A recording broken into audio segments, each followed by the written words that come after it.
Hello दोस्तों, मैं जीतन द्विवेदी आपको स्वागत है चैनल पर है। आज का जो टॉपिक है मध्य प्रदेश का इतिहास है।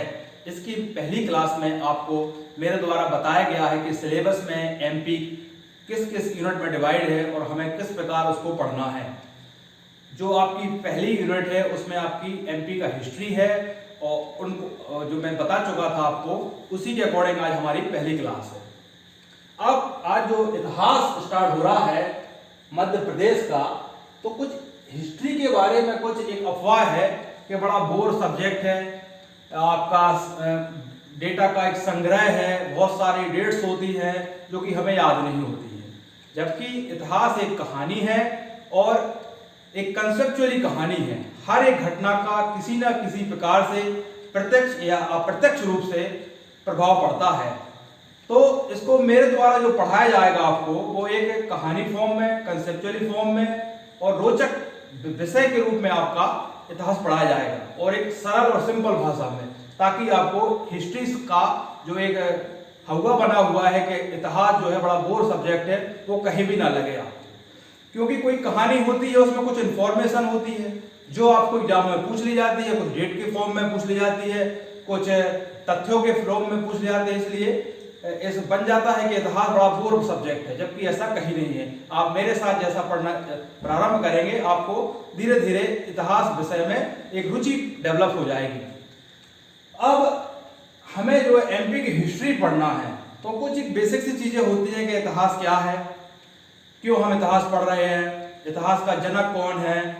तो ये कहीं नहीं आता कि इतिहास क्या है, पर हाँ, इतिहास के जनक हुआ, फादर ऑफ हिस्ट्री, जिसको हेरोडोटस ने कहा जाता है।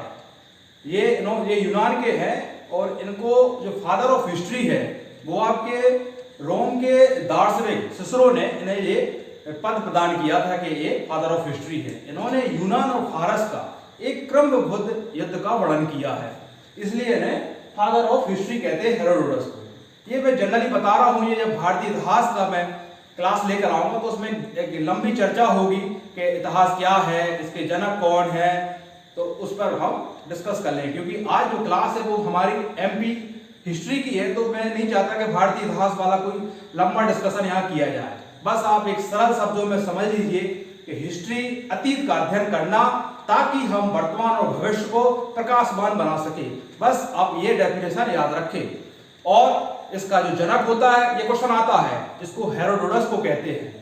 और जो हिस्ट्री शब्द की उत्पत्ति हुई है वो हिस्टोरिया से हुई है, जिसका अर्थ होता है इंक्वायरी या रिसर्च करना। और जो इन्होंने हेरोडोटस ने आपका एक बुक लिखी है वो हिस्टोरिका है। और जो इनको जनक कहा है वो सिसरो ने कहा है। और इनको संस्कृत में नाम एक हरिदत्त था। तो वैसे जो क्वेश्चन एग्जामों में जनरल नहीं आते, बस यही आ सकता है क्वेश्चन कि आपके इतिहास का जनक किसे कहते हैं, तो आप बता दीजिए बस। और बाकी जो चर्चाएं होगी, अपनी बृहद चर्चाएं होगी, वो भारतीय इतिहास का जो हमारा वीडियो सीरीज आएगी उसमें हम ये काफी बेसिक चर्चा करेंगे। अब जब इतिहास का जो लेखन होता है वो दो आधारों पर होता है, एक तो पुरातात्विक साक्ष्य, दूसरा लिखित साक्ष्य। पुरातात्विक साक्ष्य वह साक्ष्य होता है जो आपको सिक्के, मोहरे, शिलालेख वगैरह होते हैं।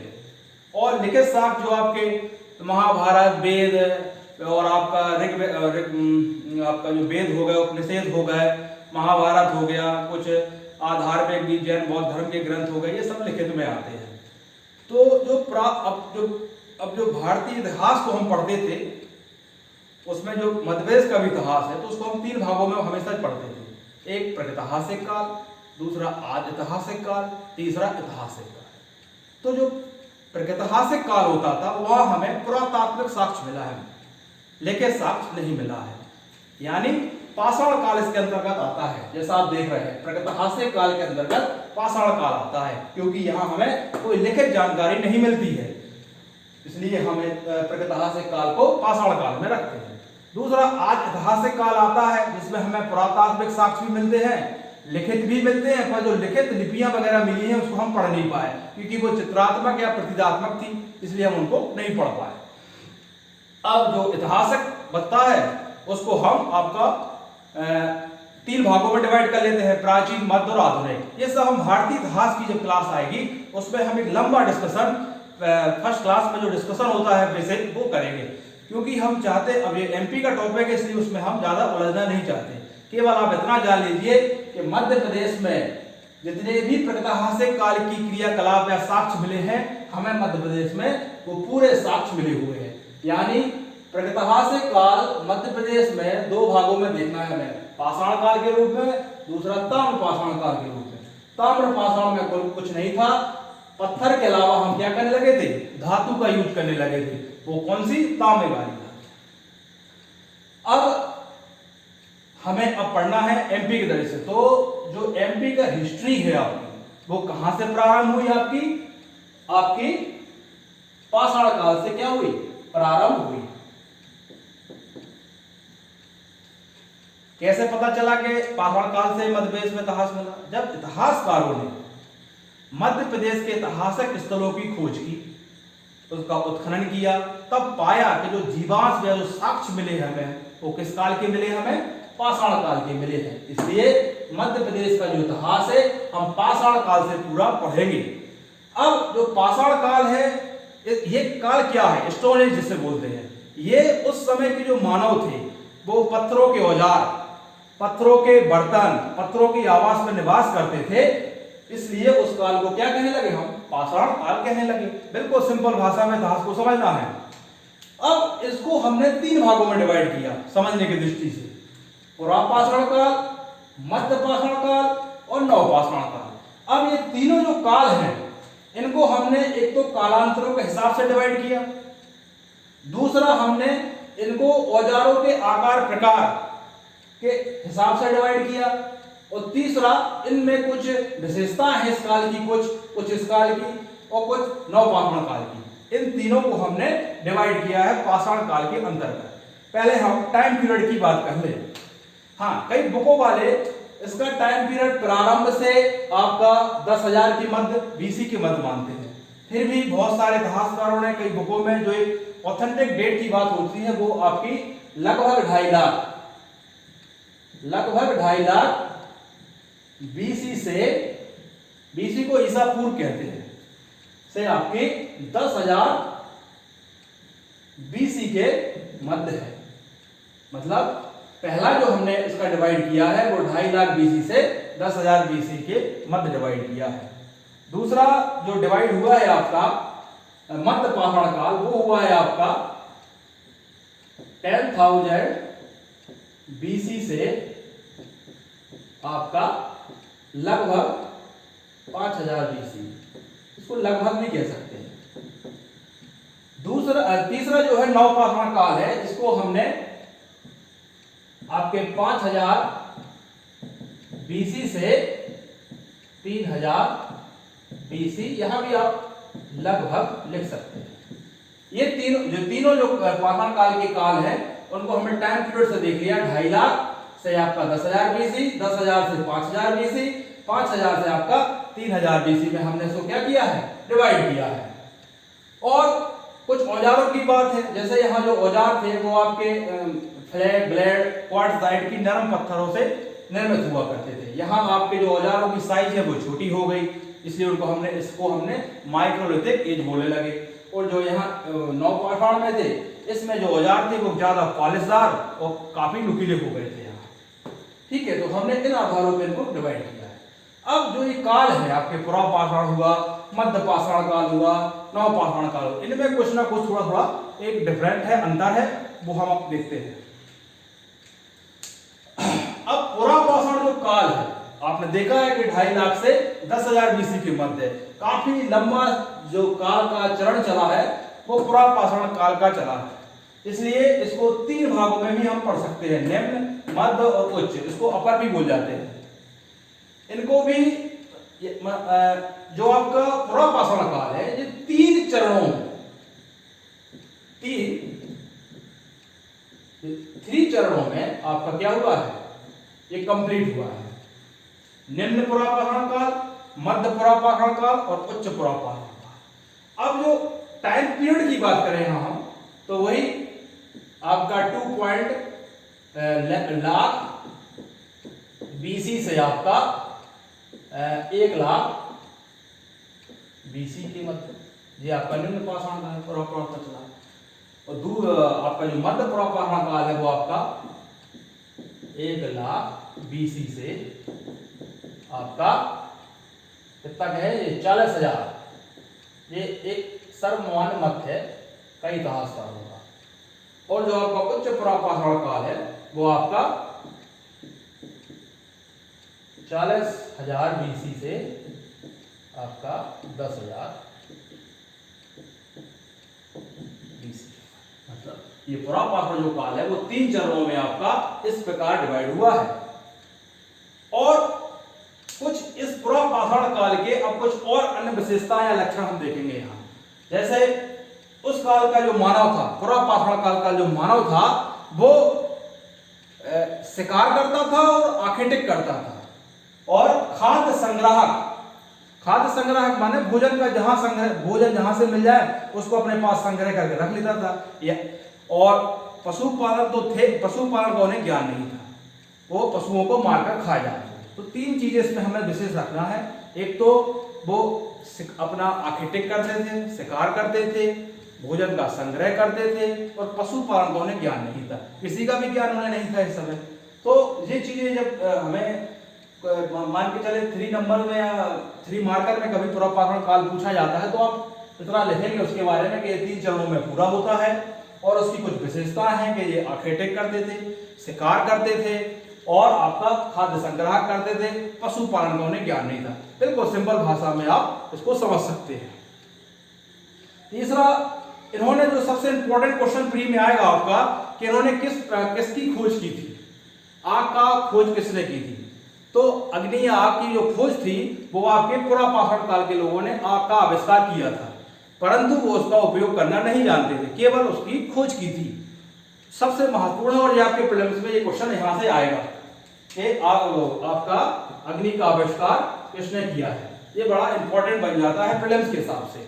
और जब आप मेंस में लिख रहे होंगे या कहीं भी 3 मार्कर में भी इसकी जरूरत पड़ेगी तो ये सब चीजें इंपॉर्टेंट हो जाती है। अब जो औजार उस समय जो लोग यूज कर रहे थे, क्योंकि पत्थरों के अलावा इनके पास कुछ और तो था ही, तो जो पत्थरों के औजार कर रहे थे वो हस्तकुटार, आपका ब्लेड, फ्लैग और आपका चापर, ये औजार के जो है प्रकार है टाइप से, उनके हाथ में पकड़ने टाइप वाले। परंतु इन औजारों में भी विशेषता थी, ये बिना वेट वाले औजार थे, उसमें हत्ता नाम की चीज नहीं लगी रहती थी। और एक और इन औजारों में एक आपकी विशेषता है कि ये क्वार्ट्जाइट की नरम पत्थरों से निर्मित हुई थी आपकी। और जो स्थल है, क्योंकि अभी तक अपन ने क्या देखा यहां तक आते हुए, पाषाण काल, प्रागैतिहासिक काल 2 भागों में डिवाइड किया गया, पाषाण काल और ताम्रपाषाण काल। प्रागैतिहासिक काल किसे कहते हैं, जिसमें केवल हमें पुरातात्विक साक्ष्य मिलते हैं, उसको हम क्या बोलते हैं, प्रागैतिहासिक काल बोलते हैं, इसमें लिखित साक्ष्य नहीं मिलते हैं। दूसरा, हम इसको 2 भागों में डिवाइड किया है, पाषाण काल और ताम्रपाषाण काल। पाषाण काल पत्थरों का यूज करता था मानव, और ताम्रपाषाण में और तामा धातु वाई जिसका वो यूज करने लगा। इसको 3 भागों में डिवाइड किया हमने, पुरापाषाण काल, मध्य पाषाण काल, नवपाषाण काल। तीनों को हमने टाइम पीरियड के हिसाब से डिवाइड किया और औजारों के हिसाब से डिवाइड किया, मैंने बताया। अब जब मैं फर्स्ट टॉपिक पढ़ा रहा हूं पुरापाषाण काल, उसको 3 चरणों में पूरा हुआ, उसका भी टाइम पीरियड लिखा हुआ है, उसकी कुछ विशेषता लक्षण बताए गए कि आखेटिक शिकारी थे, खाद्य संग्रह थे, पशुपालन का ज्ञान नहीं था। और खोज किसकी की, आग की। और इनके जो औजार थे आपके चापर, हस्तकुटार और फ्लैग और आपका ब्लेड, ये सब जो थे वो आपकी क्वार्ट्जाइट की नरम चट्टानों से बनते थे। इस इतिहास को ये जो मैंने अभी तक पढ़ाया है इसमें कहीं कहां कठिनाई है, बिल्कुल सिंपल तरीके से आप मुंह जबानी याद कर सकते हैं कि पाषाण काल था, 3 भागों में डिवाइड हुआ आपका, और आपको ये उसकी जो कुछ विशेषताएं मैंने बताई, या एक बार 2 बार वीडियो देखेंगे तो आपके दिमाग में एज इट इज फिट हो जाएगी। अब जो दूसरा इंपॉर्टेंट सेक्शन है पुरापाषाण काल में या युग में, जो एग्जामों में प्री में पूछा जाना है आपसे, वो स्थलों के बारे में पूछा जाना है कि पुरापाषाण काल के जो साक्ष्य हैं, एविडेंस हैं, वो आपको कहां मिले नर्मदा में, मध्य प्रदेश में।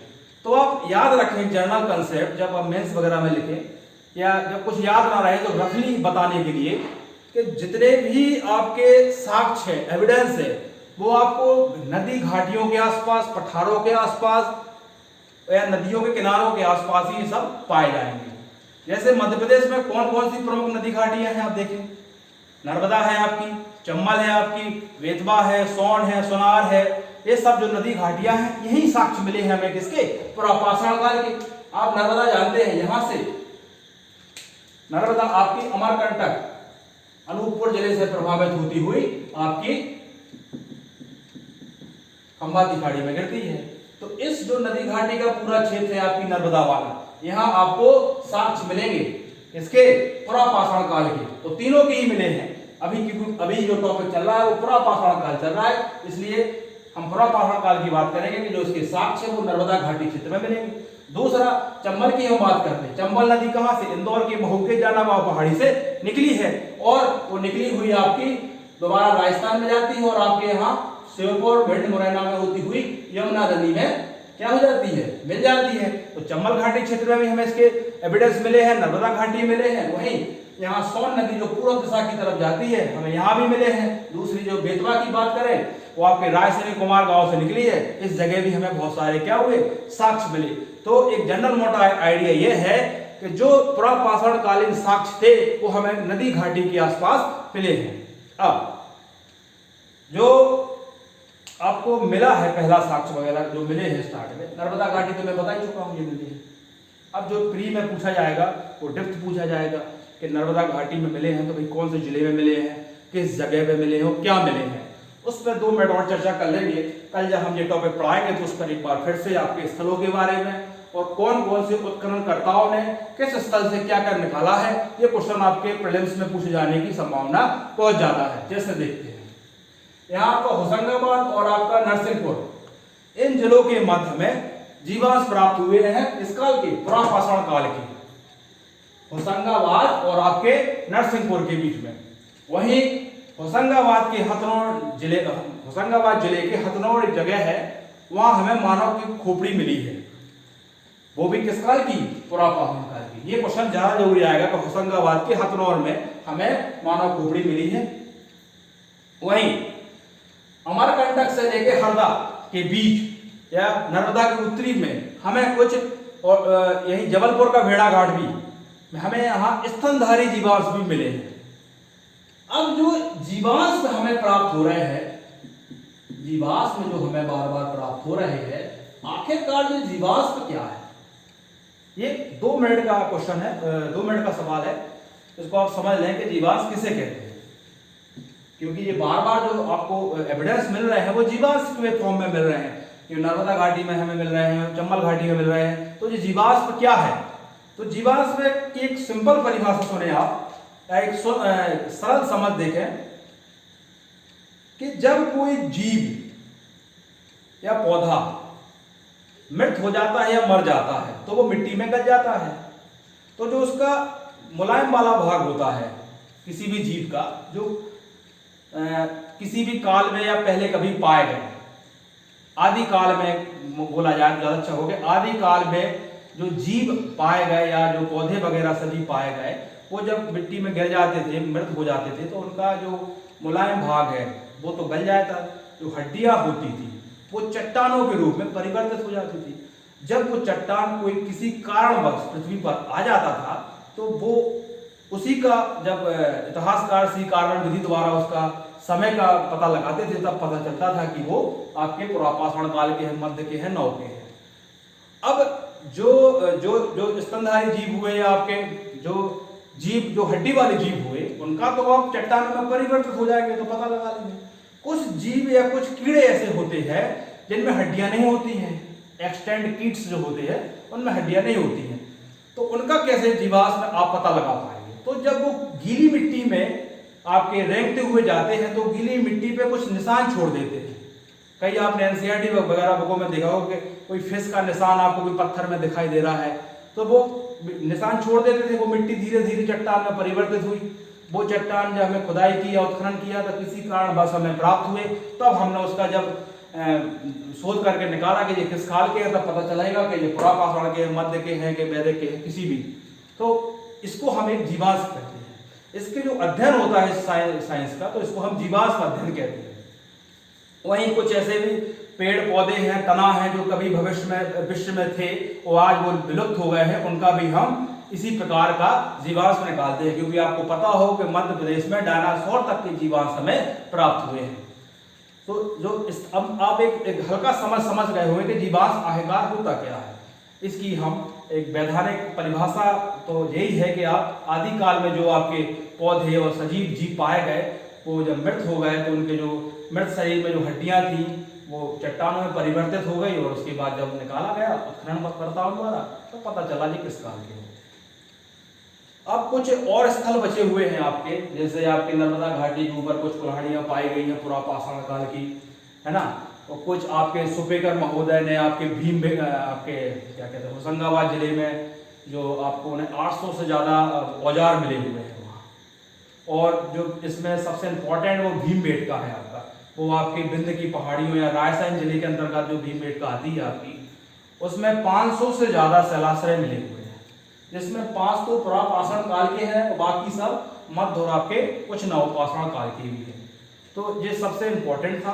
भीमबेटका जो आएगा इसको मैं कल डिस्कस करूंगा थोड़ा सा और बहस के, इसकी खोज किसने की, आपके वाकड़कर साहब ने की है, और उन्हें कब की है, उन्होंने 1957 में की है, और उन्होंने पीएचडी किसके साथ की थी, तो डॉक्टर एच.डी. सांकलिया के मार्गदर्शन में उन्होंने पीएचडी की थी आपकी। और जब डॉक्टर एच.डी. सांकलिया आपके नर्मदा महेश्वर नर्मदा टोली का उत्खनन कर रहे थे तो उनके साथ ये थे वाकड़कर साहब। तो ये मैं इस पर कल एक चर्चा करूंगा स्थलों पर, क्योंकि आज का जो टॉपिक है मैंने स्थल तो आपको एक जनरल आइडिया दिया है, कल मैं पुरापाषाण काल के को स्थल बताऊंगा, उसके अलावा आपका मध्य पाषाण काल आपको कल पढ़ाऊंगा। आज की जो क्लास थी एक रिवीजन करते हुए हम अंत करेंगे कि आज मध्य प्रदेश के इतिहास में आपने क्या सीखा। तो आपने मध्य प्रदेश के इतिहास में यह सीखा कि मध्य प्रदेश का इतिहास प्रागैतिहासिक काल से प्रारंभ हुआ है या उसके अंतर्गत आता है, और इसको 2 भागों में डिवाइड करते हैं, पाषाण काल से और ताम्रपाषाण काल से। पाषाण काल को हमने 3 में डिवाइड किया, पुरा, मध्य और नव।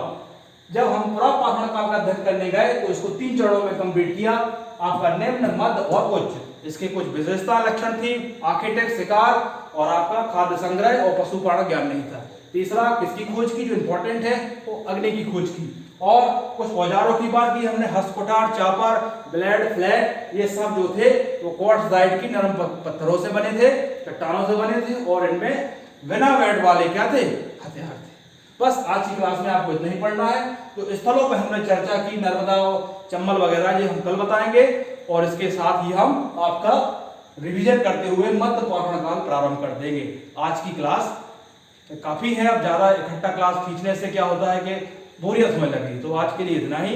कल हमारा आपकी क्लास पुरापाषाण काल के जो स्थल बचे हुए हैं उसको कंप्लीट करेंगे, और मध्य पाषाण काल हम कल प्रारंभ कर देंगे।